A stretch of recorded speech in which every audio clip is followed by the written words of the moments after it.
বানরের যন্ত্রণায় অতিষ্ঠ হয়ে গেছে পুলিশ। এক প্রকার অবরুদ্ধ হয়ে গেছে থানার পুলিশ বাহিনী। দায়িত্ব, কাজ, খাওয়া, ঘুম সব হারাম করে দিয়েছে একদল বানর। নিরুপায় হয়ে পড়েছেন তারা।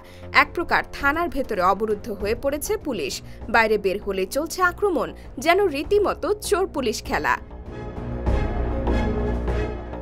চরম এই বিশৃঙ্খল পরিস্থিতি তৈরি হয়েছে থাইল্যান্ডে। দেশটির মধ্যাঞ্চলীয় লোপবুরি শহরের বুকে ঘটেছে এই অদ্ভুত ঘটনা। প্রায় ২০০ বানরের একটি দল পুলিশ স্টেশনে হামলা করে। এরপর সেখানে বেশ কয়েক ঘন্টা আটকে রাখে পুলিশদের। লোপবুরির বাসিন্দারা দীর্ঘদিন ধরে বানরের জ্বালায় অতিষ্ঠ হয়ে উঠেছেন। অনেক দিন ধরে বানরের অত্যাচার সেখানে।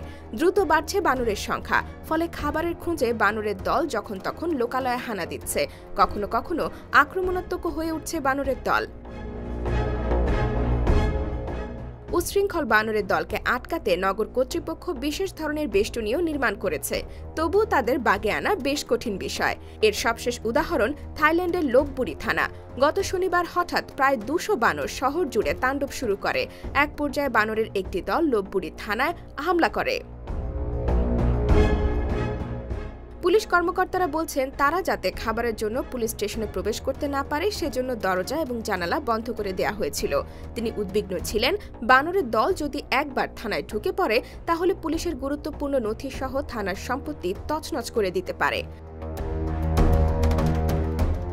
ট্রাফিক পুলিশ এবং গার্ডের দায়িত্বে থাকা কর্মকর্তাদের বানর বাহিনীকে তাড়াতে ডাকা হয়েছিল।